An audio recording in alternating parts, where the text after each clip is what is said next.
মধ্যে যত জায়গায় বান্দাকে জান্নাত দিতে চেয়েছে, যত জায়গায় জান্নাতের ঘোষণা দিয়েছে, তত জায়গায় আল্লাহ তাআলা দুইটা জিনিসের কথা বলেছে। এক নাম্বার হলো ঈমান, দুই নাম্বার হলো আমল।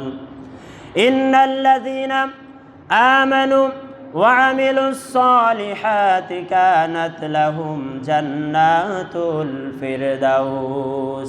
ঈমান আনার পরে যারা নেক আমল করবে তাদের অভ্যর্থনার জন্য আমি প্রস্তুত করে রেখেছি জান্নাতুল ফিরদাউস।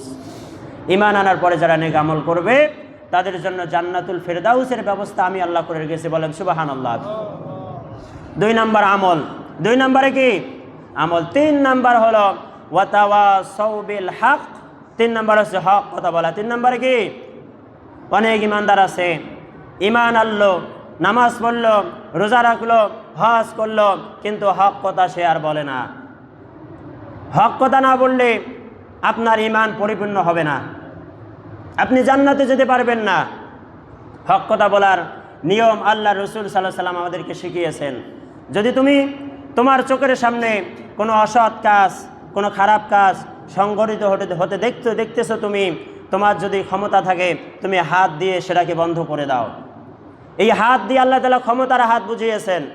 এই হাত দিয়ে আল্লাহ রসুল প্রভাব প্রতিপত্তির হাত বুঝিয়েছেন। আপনার চোখের সামনে একজন মানুষের প্রতি জুলুম হচ্ছে, একজন মানুষ আপনার চোখের সামনে নির্যাতিত হচ্ছে, আপনার যদি ক্ষমতা থাকে আপনি হাত দিয়ে সেটাকে বন্ধ করে দেন, সেটার প্রতিবাদ করুন।